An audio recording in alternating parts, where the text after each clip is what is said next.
While most African countries have recorded economic growth amid global economic turmoil, it is imagined that the growth has not been accompanied by a reduction in unemployment and poverty. This issue took center stage at the Africa Governance, Leadership and Management Convention, with the patron of the convention, former Nigerian President Olusegun Obasanjo, noting that promoting enterprises is the only way out of this quagmire which has particularly trapped the youth. Small and medium enterprises and agribusiness are the sure ways of wealth generation and employment creation for most of our people in Africa. But still, there are plenty of natural resources that are awaiting to be exploited, resources that the African Development Bank hopes will be tapped to the benefit of the respective countries' citizens. We shall do so by working with natural resource-rich countries to prudently manage their resources, to ensure they invest in physical infrastructure, human capital, and integration. Representing President Mwai Kibaki at the forum, the Minister of State for Public Service, Dalmas Otieno, however, noted the need for better governance to support wealth creation. We must design systems.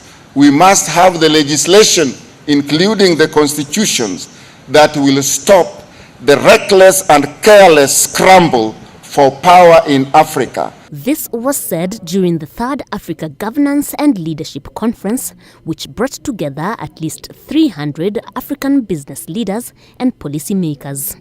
Christine Bithi-Magori, K24 Business.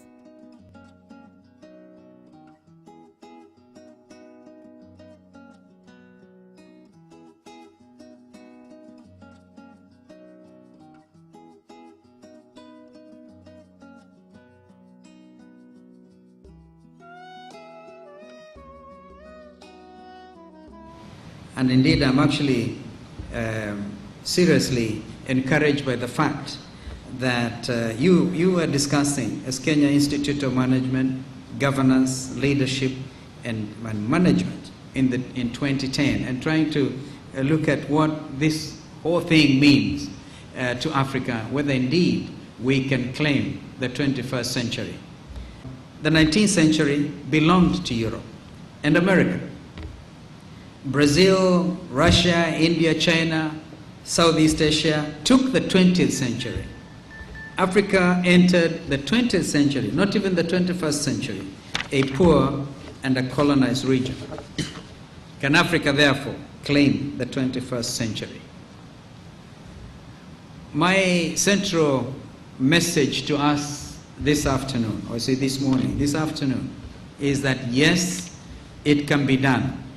And I'm sure you have heard this theme going through. I know I've heard of Chairman Mutiso talk of impossible and removing the I&M. Reminds me of Investments and Mortgages Bank. And then you remove that and you say it is possible. If Barack Obama was here, say yes, we can. And I want to say from here in Mombasa, it is truly possible to claim the 21st century. In the 21st century, which is just a decade old now, and I want to congratulate Kenya Institute of Management for being so proactive. How many of us in the world, in this continent, thought of taking stock of the very first 10 years of the 21st century?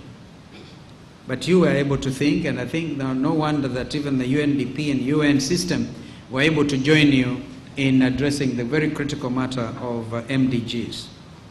But in the 21st century, a lot has changed in Africa, even the first 10 years.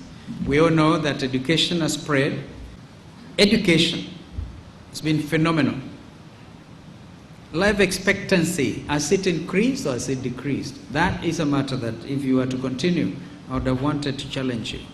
Gains in civil liberties and political participation have been made. We've expanded the political space.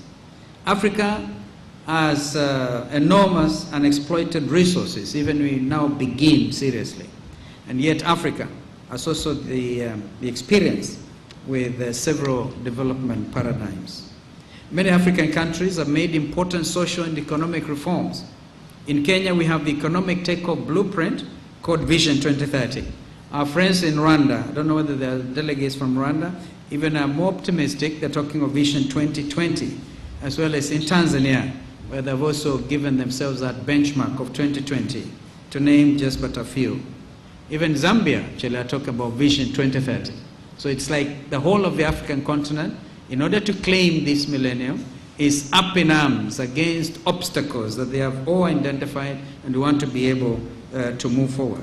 It is often stated that African and Asian countries were at par in the 1960s.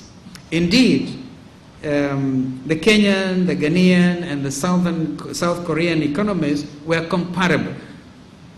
Just sample this. Today, South Korea is one of the largest economies in the world. In 1962, per capita GDP of Korea was only $82. And by 2008, it had jumped phenomenally to $18,000. Now, President Park initiated export-led growth, which was supported by dedication, by commitment, anti-corruption practices, and devoid of nepotism. In the 1973-79 big push comes into mind in Korea. Note that South Korea's history is not devoid of policy mistakes. We all make our mistakes, policy mistakes, and some of them very serious. What stands out is that economic policies were adjusted in the case of Korea before they actually went out of line. Lessons on South Korea and others indicate a clear relationship between leadership, governance, and economic growth.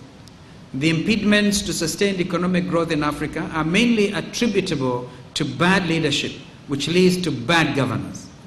But what is governance in the first place? I'm sure you spend a lot of time discussing this. In a nutshell, it's the manner in which power is exercised in the management of a country's social and economic resources for development.